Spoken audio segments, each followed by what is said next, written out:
Hello दोस्तों, नमस्कार। आप सबों का अजय सर जीएस कंसेप्ट में स्वागत है। आज हम सारभूत तत्व कोश देखेंगे जो सामान्य ज्ञान दर्पण से लिया गया है। इसे हम करेंट अफेयर भी करेंगे और ये सितंबर से लेकर जनवरी तक का सारभूत तत्व कोश, जिसमें आपको भारतीय इतिहास, संस्कृति, राज्य व्यवस्था, पॉलिटी, कृषि सभी एक ही वीडियो में मिलेंगे और आपके एग्ज़ाम के लिए बहुत ही इम्पोर्टेंट होगा।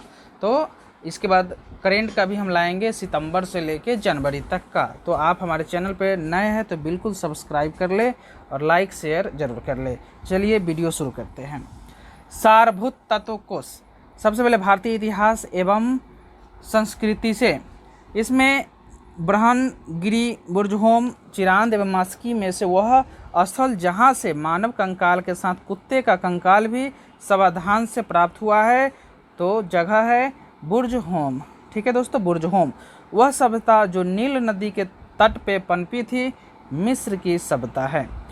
तीसरा नंबर है प्रश्न, श्रवणबेलगोला में गोमतेश्वर की विशाल प्रतिमा किसने स्थापित करवाई थी? तो चामुंड राय ने स्थापित करवाई थी दोस्तों। चलिए 4 नंबर प्रश्न है, प्लिनी, जस्टिन, एस्ट्रोबो और मेगास्थनीज में से वह कौन है जिसने सेंट्रोकोटस, चंद्रगुप्त मौर्य और सिकंदर महान की भेंट का उल्लेख किया है? तो जस्टिन ने। जस्टिन इसका सही जवाब होगा। अब अगला प्रश्न है, महाबलीपुरम सप्तरथ मंदिर किसने बनवाया था? नरसिंह वर्मन प्रथम ने। यह पल्लव वंश का था। नरसिंह वर्मन प्रथम, ये किस वंश के थे ये भी पूछता है, तो पल्लव वंश के थे नरसिंह वर्मन प्रथम। ठीक है। अब अगला प्रश्न है, पुराणों का अध्ययन करने वाला प्रथम मुस्लिम कौन था? प्रथम मुस्लिम कौन था? अल्बुर्नी था। ठीक है ना। वह इटली का निवासी कौन था जिसने विजयनगर के शासक देवराय प्रथम के समय भारत की यात्रा की?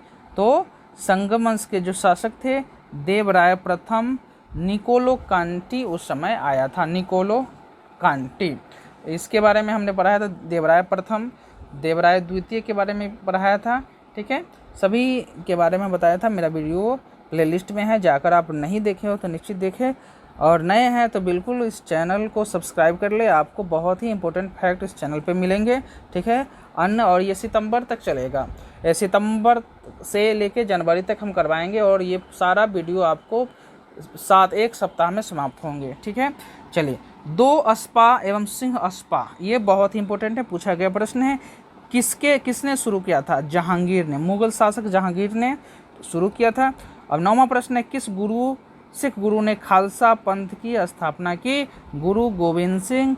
ये सिख गुरु थे जिनका जन्म पटना में हुआ था। ठीक है।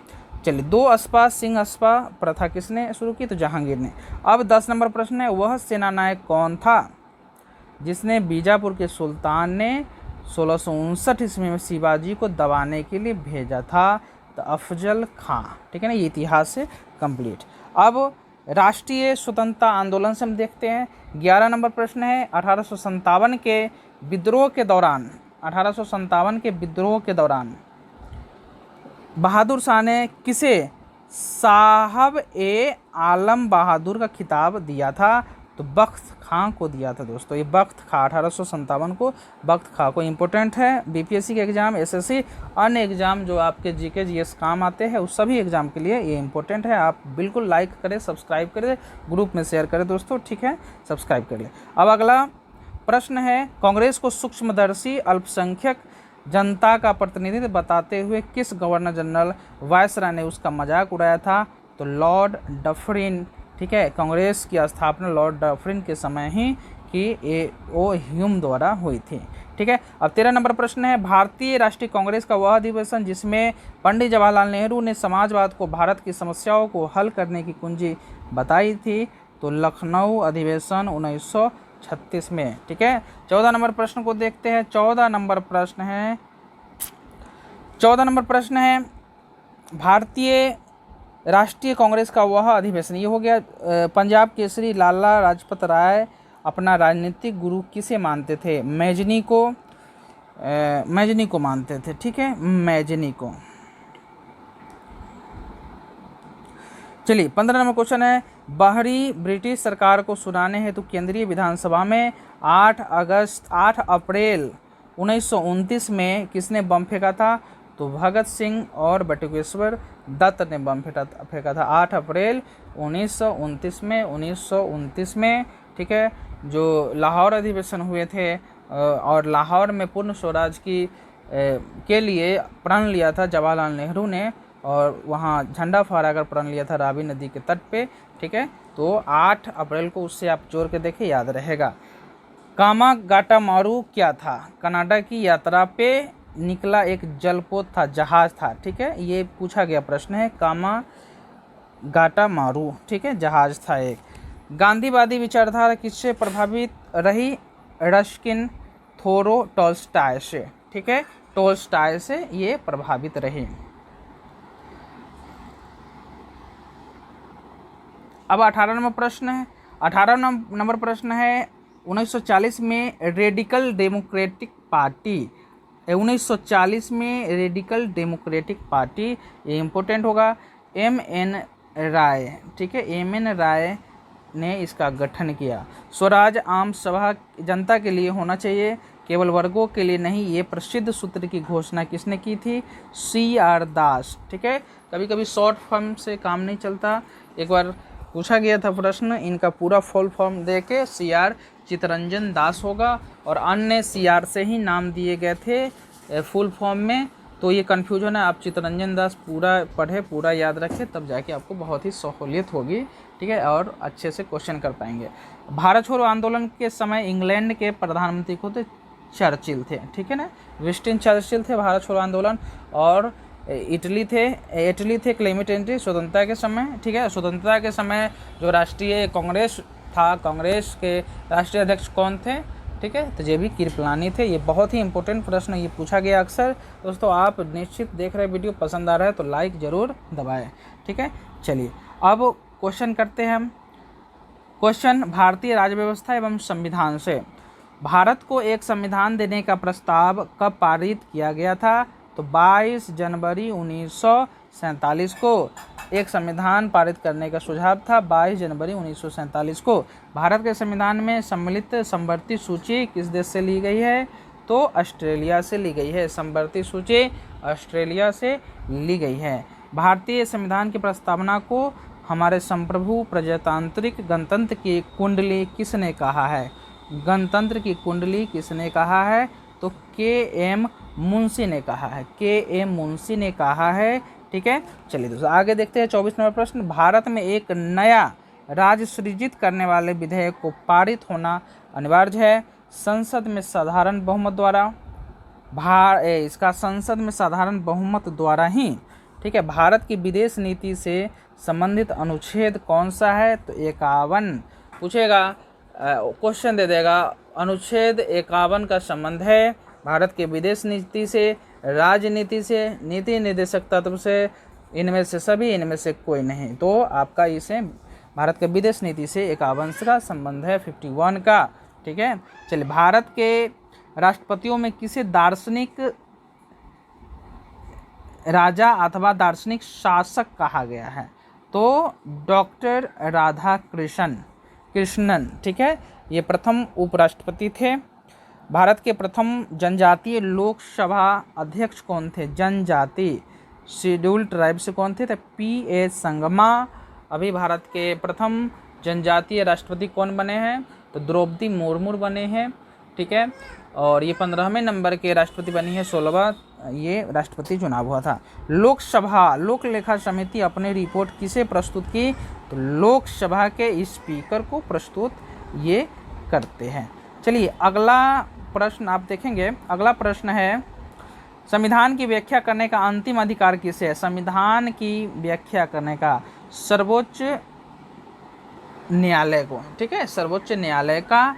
अब किस संविधान संशोधन के तहत दिल्ली को राष्ट्रीय राजधानी क्षेत्र का दर्जा मिला था? राष्ट्रीय राजधानी, तो 69th जो अमेंडमेंट हुआ था संविधान का, 69th उसमें मिला था। चलिए अब पर्यावरण और जैव विविधता से देखते हैं प्रश्न।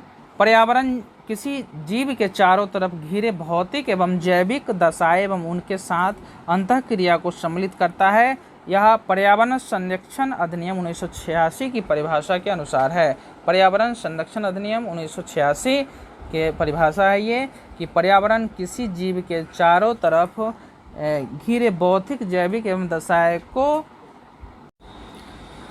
अब अगला प्रश्न है 32 नंबर, राष्ट्रीय पर्यावरण अभियांत्रिक शोध संस्थान NEERI, national environmental engineering research institution, ठीक है।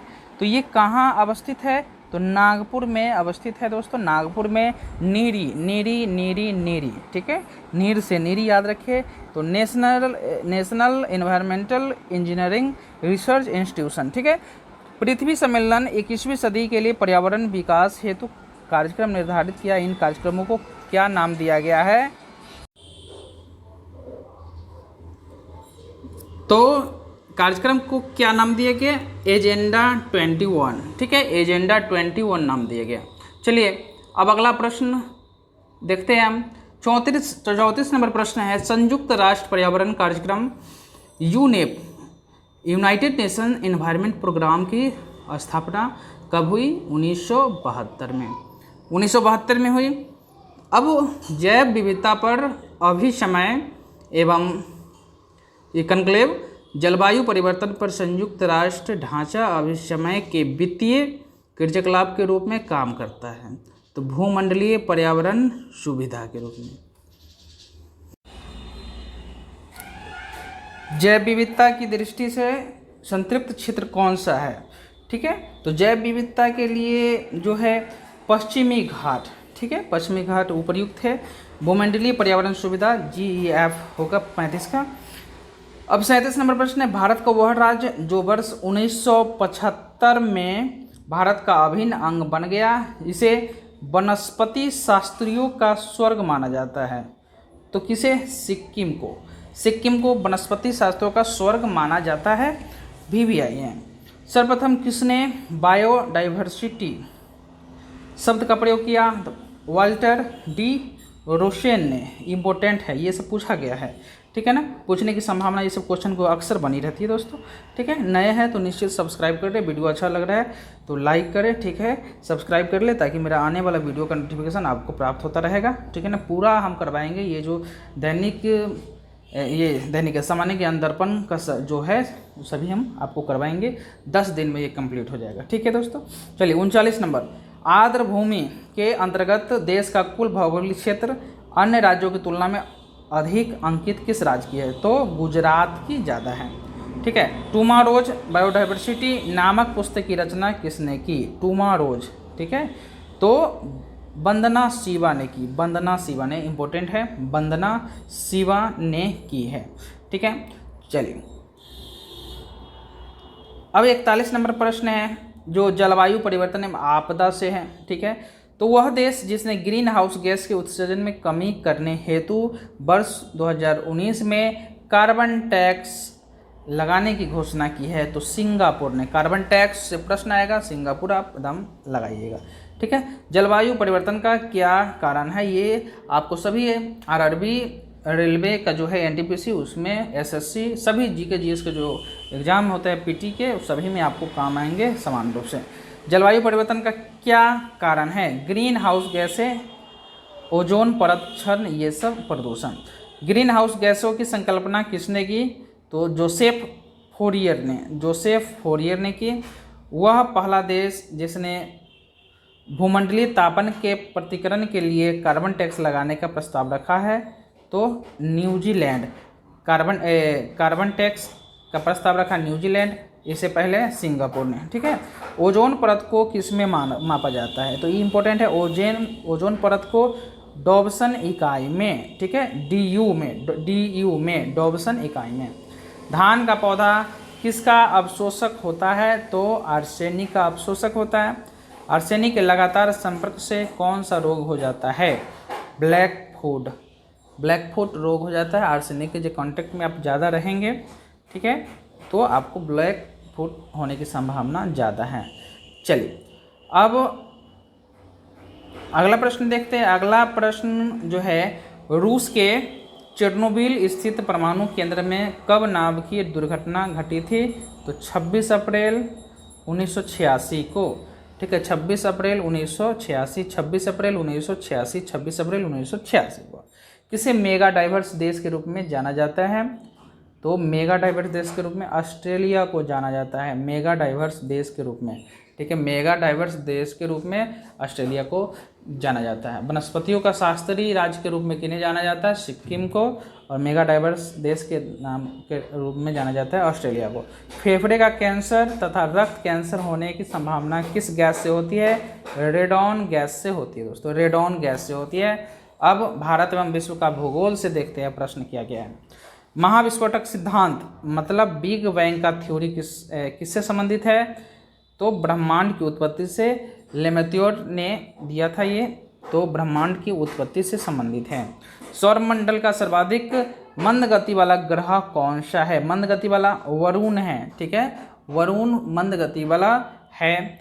दक्षिण अमेरिका का चौड़ा वृक्ष रहित घास है, तो ये पंपास होगा, पंपास। स्वर्णिम अर्धचंद्र, ठीक है, किस देश से सम्मिलित है? इसमें जो स्वर्णिम अर्धचंद्र मतलब गोल्डन हाफ मून में कौन कौन से देश सम्मिलित है? अफगानिस्तान, ईरान, पाक।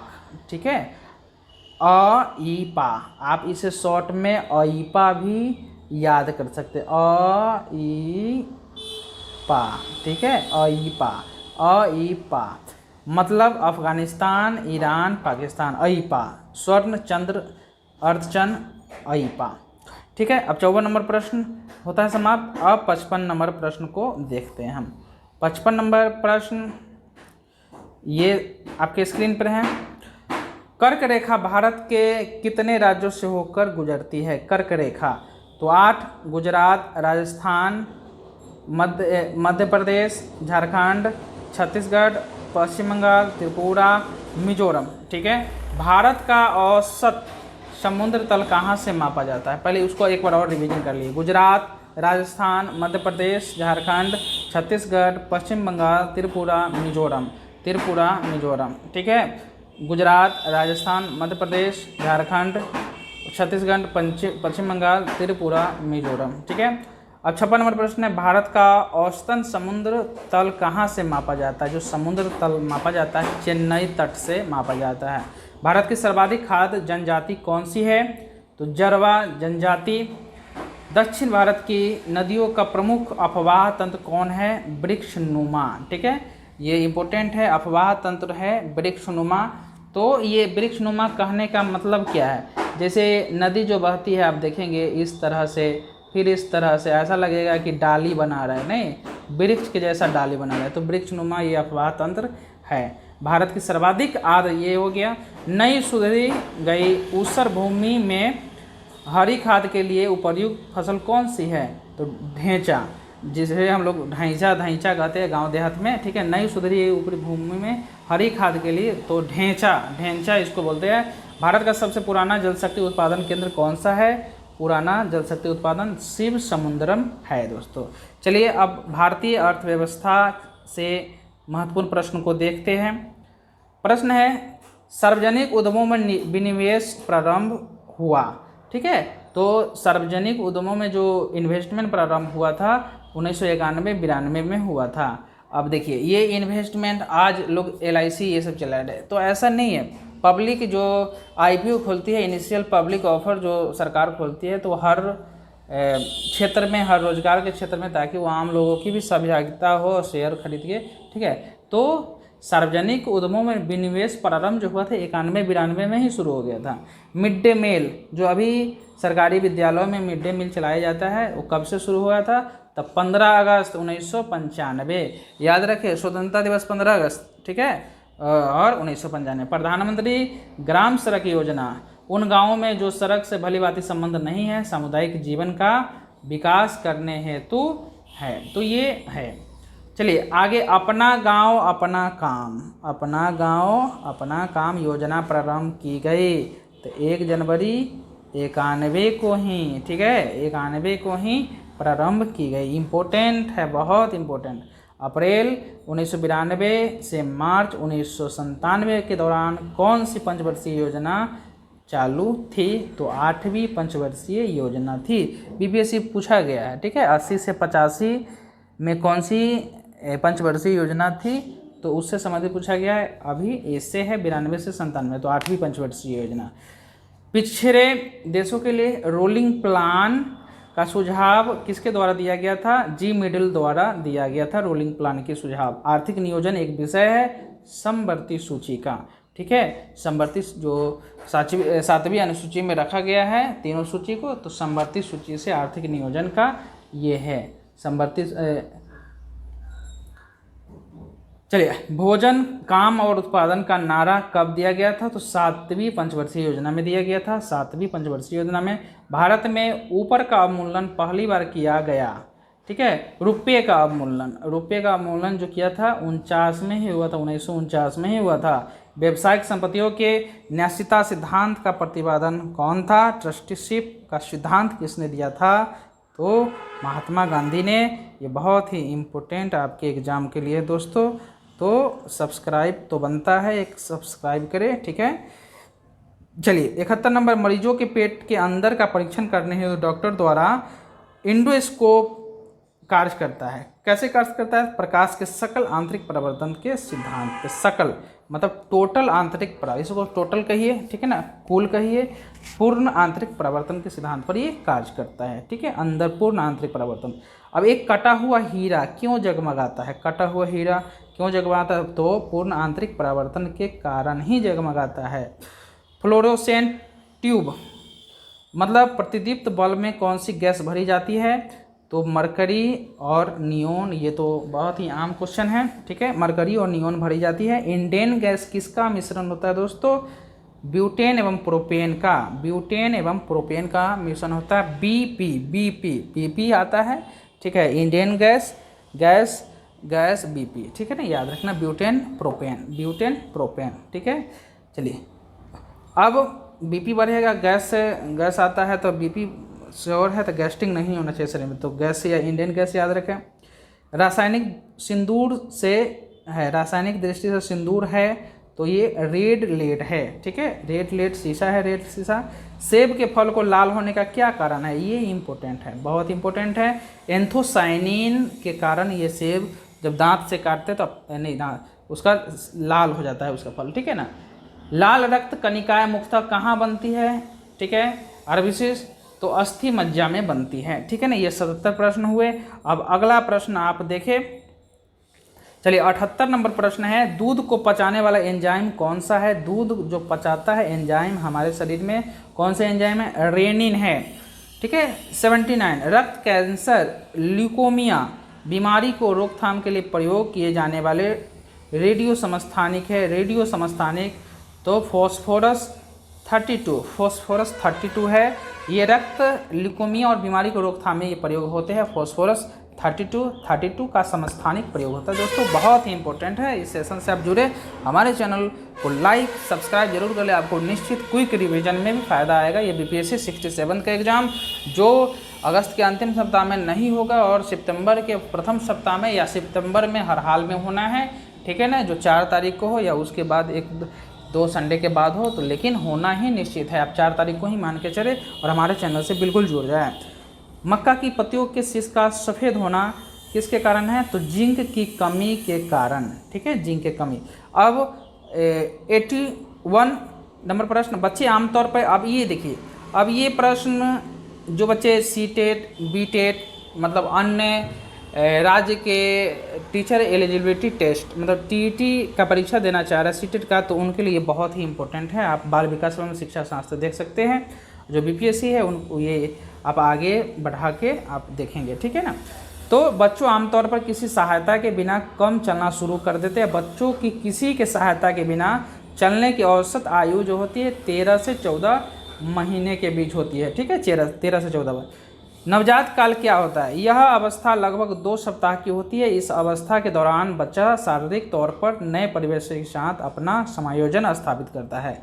अभिप्रेरणा के कितने प्रकार है? अभिप्रेरणा के 2 है। एक कृत्रिम मोटिवेशन मतलब आर्टिफिशियल और एक नेचुरल मोटिवेशन। ठीक है, तर्क किस पर निर्भर करता है? तर्क सूझ की शक्ति और पूर्वानुभवों पर निर्भर करता है। मान लीजिए कोई व्यक्ति के पास, कोई बच्चे के पास अगर पहले से अनुभव नहीं है तो तर्क भी काम नहीं करेगा। ठीक है, 85 किस अवस्था में शिशु बोलने पर अनुकरण करता है? 10वें माह से 1 वर्ष तक शिशु बोलने का अनुकरण करता है, देखेगा, बोलेगा। ठीक है, मम्मा हो पप्पा, मतलब उस तरह से बोलेगा। सबसे पहले मम्मा पापा बोलना बच्चा शुरू करता है। कस्तूरबा गांधी विद्यालय का योजना कब प्रारंभ हुआ? 2004-5 में। इम्पोर्टेंट है, ऐसा नहीं है कि ये क्वेश्चन बीपीएससी में कुछ एक आध को इसमें पूछा। जैसे हंटर आयोग किससे संबंधित है? प्राथमिक शिक्षा से संबंधित है। ठीक है, बेसिक, अब बेसिक शिक्षा आधारित कब हुई थी? आधारशिला कब रखी गई थी? तो 22 अक्टूबर 1937 में ही रखी गई थी। आधुनिक शिक्षा के जन्मदाता कौन है? चार्ल्स ग्रांट है। सूक्ष्म शिक्षण का जन्मदाता किसे माना जाता है? तो A.W. एलन को माना जाता है दोस्तों। चलिए अब कृषि से प्रश्न को देखते हैं। 91 नंबर प्रश्न है, किसी निश्चित भूमि पर एक फसल ही बारंबार खेती क्या कहलाती है? एक फसल का तो एकल कृषि कहलाती है, बार बार एक ही मोनोकल्चर कहलाता है। ठीक है ना, एक ही तरह का फसल उपजाया जाए तो। अब 92 नंबर क्वेश्चन है। 92 नंबर क्वेश्चन से पहले आपका कुछ प्रश्न छूट गया था जिसमें ये, हाँ, अब 92 नंबर, 1 मिनट, नहीं, 92 नंबर क्वेश्चन, भारत में खाद्य प्रसंस्करण और उद्योग मंत्रालय की स्थापना कब हुई? तो 1988 में जुलाई में हुई थी। इलाहाबादी सफ़ेदा लखनऊ 49 ये किस फसल की है? तो अमरूद की फसल है। इलाहाबादी सफ़ेदा लखनऊ 49 सरदार, तो अमरूद की है।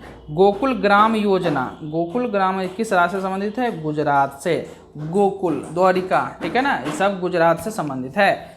केंद्रीय पक्षी अनुसंधान की स्थापना कब की गई थी? इज्जतनगर बरेली में 1977 में की गई थी। 1977 में की गई थी। अंग्रेजों द्वारा सर्वप्रथम कहवा बागान कहाँ लगाया गया था? चिकमंगलूर जनपद में लगाया गया था। अब 98 नंबर प्रश्न है, केंद्र सरकार ने बजट 2022-23 में कृषि और उसके संबंध कार्यकलाप के लिए कितने बजट का प्रावधान रखा था? 1,51,521 करोड़ का रखा था। ये बहुत ही इम्पोर्टेंट सेशन चल रहा है, आप लाइक करेंगे, बिल्कुल पसंद है तो लाइक करें और निश्चित ही आप जुड़े रहे हमारे चैनल से। चीन प्राकृतिक रेशम उत्पादन करने में विश्व में प्रथम स्थान रखता है, दूसरा भारत रखता है दोस्तों। ठीक है, प्रथम जो रेशम का उत्पादन करता है चीन करता है। अब भारत में सर्वाधिक फूलों का उत्पादन किस राज्य में होता है? तो फूल पश्चिम बंगाल में होता है। फूल का उत्पादन पश्चिम बंगाल में होता है, पश्चिम बंगाल में होता है। चलिए खेल कूद से हम देखते हैं, खेल कूद से प्रश्न पूछे जाते हैं अक्सर, इम्पोर्टेंट बहुत है आपके लिए, बीपीएससी सभी एग्जाम के लिए। तो 15वें पुरुष हॉकी विश्व कप 2023 का आयोजन किस देश में होगा? तो भारत में होगा। आईसीसी पुरुष T20 विश्व कप 2022 का आयोजन किस देश में किया गया? ऑस्ट्रेलिया में किया गया, T20 विश्व कप का। ठीक है, बास्केट खेल का आविष्कार किसने किया? बास्केटबॉल का, तो जेम्स स्मिथ US 1891 में। ठीक, खिलाड़ियों या टीमों को सफलतापूर्वक प्रशिक्षित करने वाले कोचों को सम्मानित करने के लिए 1985 में कौन सा पुरस्कार शुरू किया गया था? तो द्रोणाचार्य पुरस्कार। कई तरीके से पूछा जा सकता है कि द्रोणाचार्य पुरस्कार कब शुरू किया गया? तो 1985 में शुरू किया गया था। गोल्फ खेल परिसर को क्या कहते हैं? कोर्स कहते हैं, कोर्स, गोल्फ खेल परिसर को। अब 106 है, सर्वाधिक बार फुटबॉल विश्व कप जीतने का गौरव किसको हासिल है? फुटबॉल, तो ब्राज़ील सर्वाधिक बार फुटबॉल ये मैच जीता है। 107 है, राष्ट्रमंडल खेलों में भारत ने पहली बार कब हिस्सेदारी ली थी? 1934 में, और 1934 में भयानक भूकंप भी आया था भारत में, पता ही होगा। ठीक है, बहुत ही भयानक भूकंप आया था। अब 108, ब्लैक पर्ल किस खेल से संबंधित है? फुटबॉल से। ठीक है, फुटबॉल से संबंधित है। Black pearl, black ball. Olympic में वर्तमान मशाल के स्वरूप को अपनाया गया। मशाल जो जल रहा है वो कब से? 1936 में, बर्लिन ओलंपिक से यह है। 110, दिल्ली स्थित फिरोज शाह कोटला क्रिकेट स्टेडियम को वर्तमान में किस नाम से जाना जाता है? तो अरुण जेटली क्रिकेट स्टेडियम। अब देखिए, कोटला जेटली कोटला, मतलब आप मिला के देखें तो अरुण जेटली क्रिकेट स्टेडियम के नाम से फिरोज शाह कोटला स्टेडियम। ठीक है, चलिए अब आगे हम देखते हैं।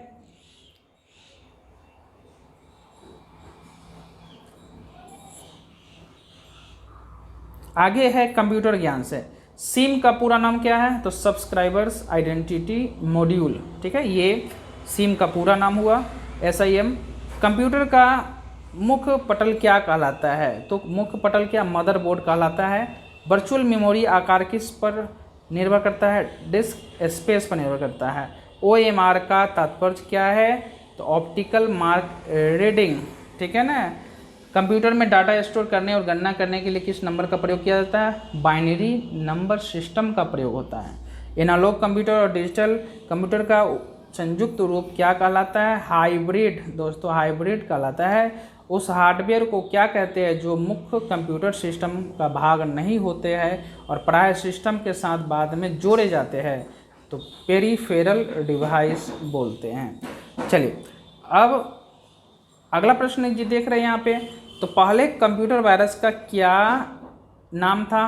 तो क्रीपर, CREEPER, क्रीपर था पहले कंप्यूटर वायरस का नाम। देश का प्रथम कंप्यूटर साक्षर जिला कौन है? तो मलप्पुरम, केरल, कंप्यूटर साक्षर जिला।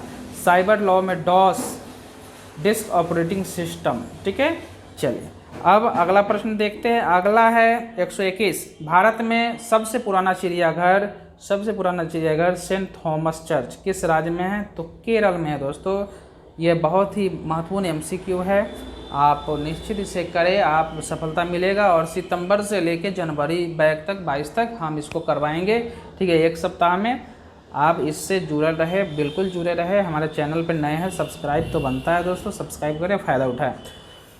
शिव कुमार शर्मा किसके प्रतिपादक थे? तो संतूर वादक थे।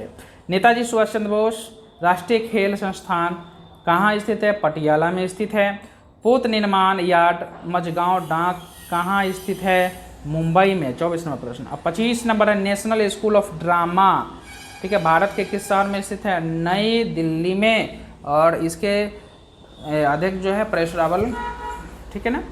अब चलिए अब अगला प्रश्न को देखते हैं। संयुक्त राष्ट्र संघ के पहले महासचिव कौन थे? तो ग्लेडविन जेब थे। पहले ग्लेडविन जेब थे। भारतीय न्यूक्लियर विज्ञान के जनक जाना जाता है। होमी जे भाभा को जाना जाता है भारतीय न्यूक्लियर विज्ञान के जनक।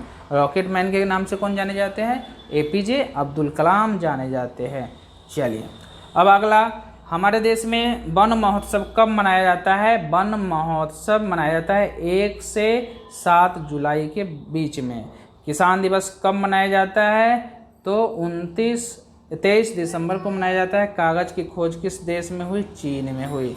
तो इस तरह 130 प्रश्न हुआ जो विज्ञान आपका साइंस से, ठीक है, अर्थशास्त्र से, कृषि से, कंप्यूटर से, आधुनिक भारत से सभी इम्पोर्टेंट प्रश्न हुए। ठीक है ना। ये आपको बहुत ही फायदा करेगा। आप नए हैं चैनल पर तो निश्चित रूप से सब्सक्राइब कर लें, लाइक बटन भी दबाएं, शेयर भी करें। ठीक है, अन्य लोगों को भी बताएं, आप हमारे चैनल से जुड़े रहे। ये जो है ना चलता रहेगा, आपको लगातार आपको BPSC, SSC, RRB, NTPC सभी में समान रूप से फ़ायदा होंगे। ठीक है दोस्तों, जय हिंद।